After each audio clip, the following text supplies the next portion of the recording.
Olá, alunos do CRIS! Eu sou a Nívia, sou mestre em Botânica, fui orientanda do Christopher de 2017 até 2019, e aí ele me convidou para falar um pouquinho para vocês sobre esse tópico que é histoquímica vegetal, que foi uma das coisas que a gente fez no nosso trabalho, né, final.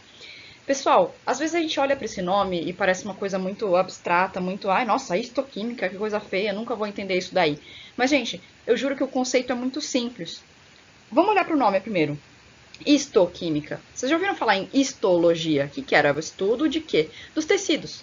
Mesmo lá no ensino médio, vocês provavelmente viram histologia humana, sei lá, viram os tecidos conjuntivos, os tecidos nervosos, essas coisas. E aqui, na botânica, a gente fala sobre histologia vegetal. Aí vocês já ouviram falar também em parênquima, em xilema, floema, essas coisas.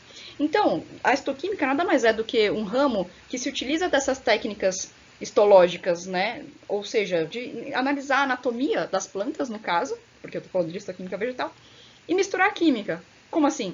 Tentar averiguar a composição química dessas células, desses tecidos. Onde no tecido eu encontro cada composto químico.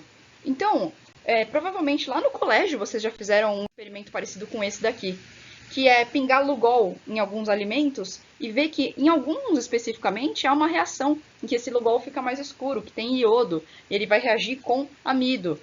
Alguns devem ter feito isso, né? Então o pão aqui reagindo muito mais do que um queijo, um presunto. A batata reagiu bem também, porque a gente sabe que ela tem uma boa reserva de amido. Isso daqui não deixa de ser um teste histoquímico, mas assim, né, a gente normalmente vai fazer uma coisa microscópica para analisar realmente em que células daquele tecido estão essa substância em questão que a gente está averiguando. E a gente pode averiguar muitas e muitas classes químicas para ver onde que a gente encontra. Então, é um teste mais qualitativo. Ele não vai me indicar quanto de amido tem nesse pão, no caso aqui no pão, né? Vamos pegar na batata, que seria realmente ali um órgão vegetal, né? Não vai me falar assim, tem tal quantidade. Não é um estudo quantitativo, e sim qualitativo. Então ele vai me indicar onde nessa batata, se eu der um zoom aqui, vou colocar, fizer um cortezinho, colocar no microscópio, onde que está o amido dessa batata? Provavelmente vai ser mais lá no parênquima, justamente. Vocês lembram, talvez, que tem um parênquima amilífero, que é justamente onde guarda o amido. Tem uns grãozinhos assim, né? Então daria para você realmente, com essa reação, você falar, é aqui que está o amido. E isso vai gerar várias aplicações. Não necessariamente no onde está o amido, porque isso é uma coisa até que a gente sabe.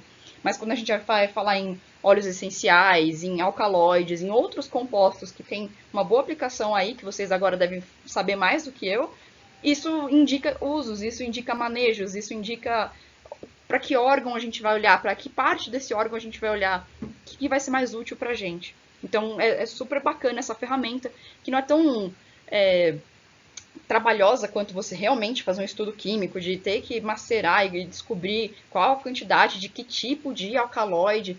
É importante também esse tipo de estudo? É, mas o histoquímico já indica um monte de coisa de uma maneira muito fácil, muito simples. Então, se você olhar também um órgão vegetal nu e cru, por exemplo, aqui é um pedaço de madeira. Se eu simplesmente for aí na sua casa, pegar a sua colher de pau e fizer um cortezinho histológico, colocar no microscópio, a gente vai ver alguma coisa muito parecida com essa. Mas, se vocês separarem, tudo tá meio que da mesma cor, eu só consigo ver a ausência de material ali por essa parte branca aqui dentro dos vasinhos. Só que é muito mais interessante quando eu consigo fazer algum tipo de reação ou ainda coloração e descobrir a natureza dessas células. Então, com certeza vocês já devem ter visto, talvez no ensino médio, essas colorações de lâminas bem bonitas, que normalmente é esse rosinha com esse azulzinho, porque é a coloração mais básica que a gente faz na anatomia vegetal, e até em algumas coisas animais também a gente usa bastante, porque a gente sabe que as células vegetais, assim, bem basicamente, elas têm parede primária e parede secundária, né? Pode ter uma parede secundária. E aí, o azulzinho aqui é um corante que vai reagir com os compostos que tem na parede primária. Celulose, um pouquinho de pectina, e depende da composição da espécie. E essa outra coisa mais rosinha, que é a safranina, reage com lignina. Então, tudo que tem esse tal composto chamado lignina vai ficar corado. Então, que são as coisas mais durinhas. Então, o próprio elemento de vaso, as fibras. Isso daqui é porque foi muito mais nessa área de anatomia da madeira que eu fiz meus trabalhos. Então, é uma área que eu manjo bastante. Mas eu queria só mostrar para vocês que, assim, essa coloração básica não deixa de ser uma histoquímica, não deixa de ser uma coloração para indicar para a gente onde estão tais compostos. Para a gente, então, no fim, facilita a gente enxergar que, então quer dizer que esses raios aqui, que são células parenquimáticas, só tem provavelmente parede primária, porque tá curadinho mais de azul. E tudo isso aqui, rosa, é um monte de fibra. A gente sabe que madeira tem fibra, né? É uma estrutura fibrosa, porque olha só, tudo isso aqui é cheio de fibra. E isso também já indica usos. Se uma madeira tem mais fibra, menos fibra, pode dar um indicativo se vai ser um bom carvão, se vai ser uma boa mesa. Enfim, várias coisas. Só com essa dupla coloração básica, que a gente fazia com azul de astra e safranina, que é essa dupla coloração que a gente chama. Mas aí o azul de astra saiu de produção e agora a gente tem usado o azul de alciano. Enfim, são corantes. Mas todos os estudos histoquímicos são feitos com corantes? Não necessariamente, pode ser algum reagente, no sentido de que é uma coisinha que eu pingo e se houver uma reação, vai me indicar de alguma forma. Então, tanto corantes quanto reagentes eu posso usar para esses estudos histoquímicos e para me dar toda essa informação aqui que eu não teria se eu não tivesse usado esse corante ou esse reagente.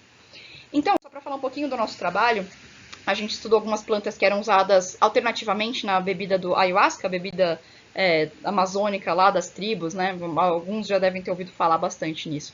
Então a gente fez bastante anatomia e aproveitou, já que a gente já está fazendo anatomia, e já que é usada numa bebida psicoativa e tal, vamos ver os compostos que tem ali, vamos ver onde eles estão? Então a gente fez também esse estudo histoquímico. Basicamente eu usei esse manual aqui com alguns protocolos de histoquímica, que eu recomendo para vocês, já passei para o professor, então ele pode passar para vocês sem nenhum problema, na verdade está na internet aí, de boa.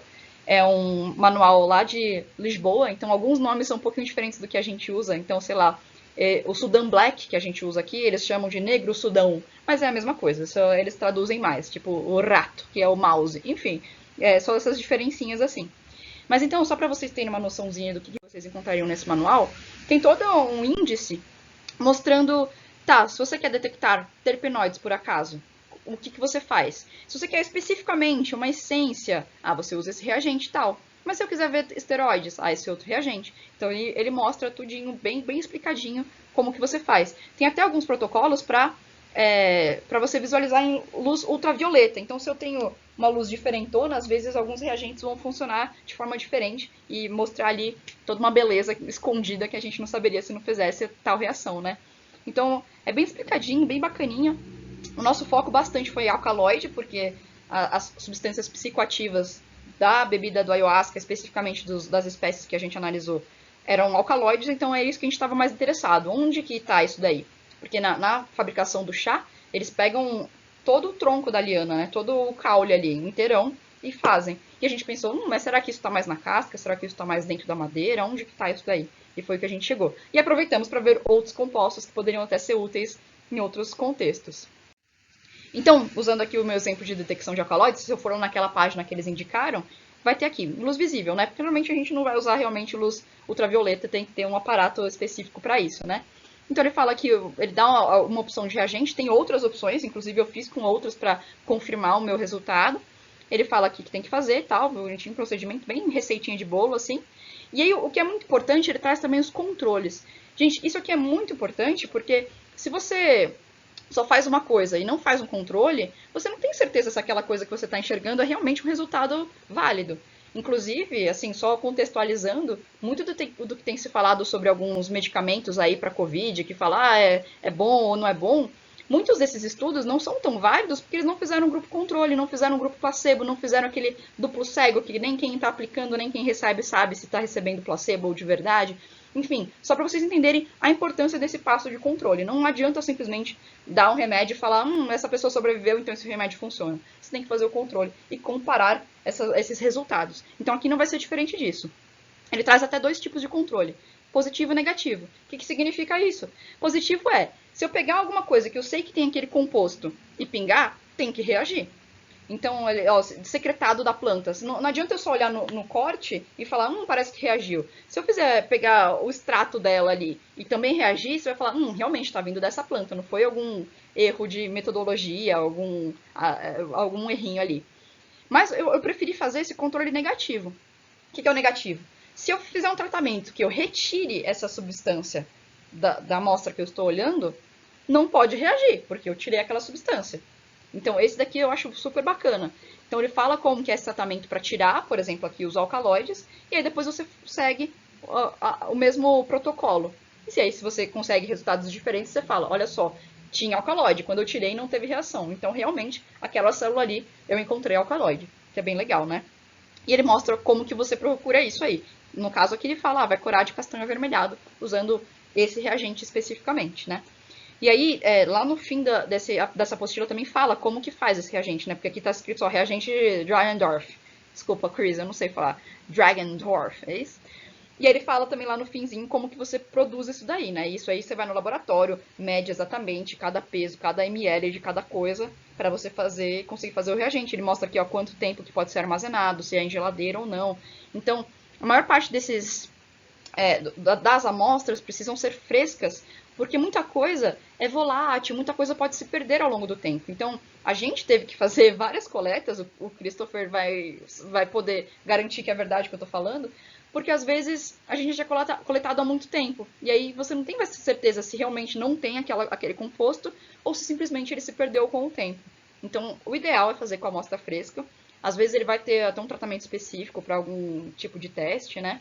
Outro problema que a gente teve, e eu assumo a culpa totalmente disso daí, é porque uma das amostras de madeira eu deixei guardado num saco fechado. O que aconteceu? Fungou a amostra. E aí não dá para fazer um estudo histoquímico porque pode ser que eu esteja detectando uma substância do fungo, ou ainda uma substância produzida pelo fungo. Porque o legal da histoquímica é que eu não vejo só a composição da célula, como se tiver algum secretado ali, algum conteúdo no vaso, alguma coisa ali, eu também consigo identificar a natureza dessa substância. Enfim, então também tem que prestar atenção nisso daí para não cair nos erros, né, básicos. E aqui para vocês verem o resultado desse nosso estudo com os alcaloides especificamente, então lembra que ele falava que curava em vermelho, alaranjado? Então todas essas células aqui, olha que bonitinho o conteúdo delas sendo bem coradinhos, né? Dependendo da espécie aqui tinha bastante e tal. E um dos resultados que a gente encontrou foi justamente que na casca a gente tem muito mais desse alcaloide do que na madeira. Então a gente até sugeriu que eventualmente, se fosse possível, para fazer um manejo, que às vezes até tem algumas espécies que já estão sofrendo assim uma boa pressão por coleta para fazer o chá, que fossem retirados só pedaços da casca, porque é ali que está realmente o composto ativo. Então isso até tem uma aplicação assim, de conservação bacana, né? A gente conseguiu também comparar com uma espécie jovem, que seria essa imagem C, e como não tem muito ainda alcaloide, então também é legal porque dá para você saber até no plantio a partir de que idade que seria bom coletar para você realmente ter bastante alcaloide para ter o efeito desejado, né? E aqui, ó, os controles, olha a diferença aqui sem o controle e aqui depois de eu ter lavado o alcaloide. Então eu consigo até ver essas drusas aqui, que são uns cristalzinhos, mas toda essa parte vermelha aqui, ó, foi embora. Por quê? Eu lavei com o controle, então eu posso falar, beleza, realmente o que eu estava vendo ali era alcaloide, esse aqui também era controle, até lavou um tanto aqui, alguns até não conseguiu lavar tanto, mas você consegue até ver que não tá laranja como estaria aqui nos outros, né? E além dos alcaloides, como eu falei para vocês, a gente verificou alguns outros produtos. Então, aqui estão alguns resultados para vocês darem uma olhada. Então, é só acompanhar aqui na legenda. Lembrando, a legenda normalmente fica embaixo, tá? Só coloquei em cima por causa da minha imagenzinha. Mas então aqui a gente usou a vanilina hidroclorídrica para taninos. Então aqui, ó, mais avermelhado, então também na casca. Então a gente conseguiu identificar, tá no tecido parenquimático da casca. E aqui também vanilina clorídrica também na madeira mesmo. Então, só para vocês entenderem que a gente fez essa comparação sempre madeira e casca, né? Onde que tem mais. Esse daqui foi bem legal, né? Esse reagente foi um reagente demorado para fazer, porque precisa ser no escuro e tal, precisa esperar. Tem alguns que vão dar um trabalhinho. Eu fiquei até 1h da manhã no laboratório tentando fazer isso daí. Mas foi legal, porque é um óleo essencial. A gente sabe que é um mercado aí bacana, então deu para visualizar aqui que bem nessa camada de crescimento aqui que tava bastante desse óleo essencial. As pectinas, que são normalmente realmente um composto de parede primária, o Sudan Black que eu falei, que cora lipídios, então olha o conteúdo dentro do vaso, então não estou nem falando da parede, né, do tecido em si, mas sim um conteúdo. E vários conteúdos podem ser super interessantes, né, tem várias estruturas secretoras na madeira, por exemplo, folha bastante também, flores, tudo isso daí, né, que o meu foco aqui foi madeira. Então só para vocês terem essa visão mais ou menos aqui das células reagindo. Então a gente consegue ver exatamente. Isso aqui é uma célula parenquimática, não é uma célula esclerenquimática. Então eu sei onde que está. Sei a quantidade? Não sei, eu posso falar, tem um tanto, parece que é abundante, sei lá, que nesse caso eu posso falar que há uma abundância, mas não vou quantificar, mas já é indicativo de bastante coisa. Enfim, espero que tenha ficado mais ou menos claro. De novo, eu não sou super especialista nessa parte, então só estou contando mais ou menos um relato do que eu experienciei. Então é uma parte até simples, porque eu, sem nenhum treinamento, nunca na vida consegui fazer esses testes e ter resultados bacanas e até para deixar depois para quem quiser estudar mais a fundo esses outros compostos presentes nessas espécies, poder estudar isso daí, né? Então, um abraço, foi bacana estar aqui com vocês. Até a próxima!